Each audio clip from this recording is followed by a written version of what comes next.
Assalamualaikum warahmatullahi wabarakatuh.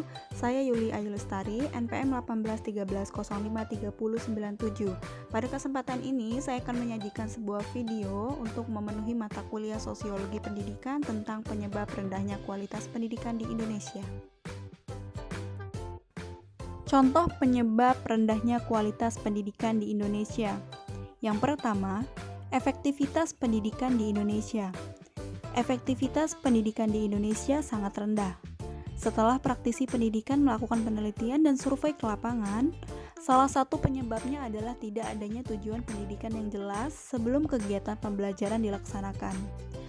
Nah, hal ini menyebabkan peserta didik dan pendidik tidak tahu goal apa yang akan dihasilkan, sehingga tidak mempunyai gambaran yang jelas dalam proses pendidikan.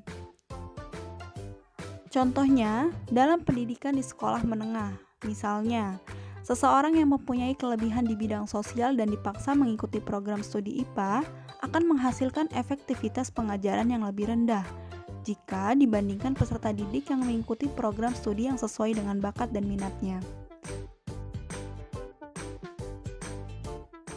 Yang kedua, efisiensi pengajaran di Indonesia. Beberapa masalah efisiensi pengajaran di Indonesia adalah mahalnya biaya pendidikan, waktu yang digunakan dalam proses pendidikan, mutu pengajar, dan banyak hal lain yang menyebabkan kurang efisiensi proses pendidikan di Indonesia.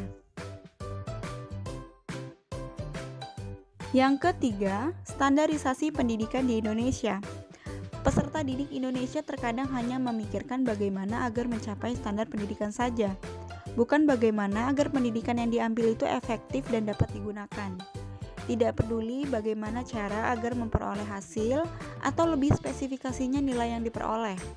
Yang terpenting adalah memenuhi nilai di atas standar saja. Selain beberapa penyebab rendahnya kualitas pendidikan di atas, berikut ini akan dipaparkan pula secara khusus beberapa masalah yang menyebabkan rendahnya kualitas pendidikan di Indonesia.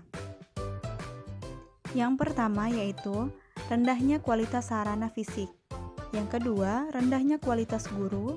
Yang ketiga, rendahnya kesejahteraan guru. Yang keempat, rendahnya prestasi siswa. Yang kelima, kurangnya pemerataan kesempatan pendidikan. Yang keenam, rendahnya relevansi pendidikan dengan kebutuhan. Yang ketujuh, mahalnya biaya pendidikan.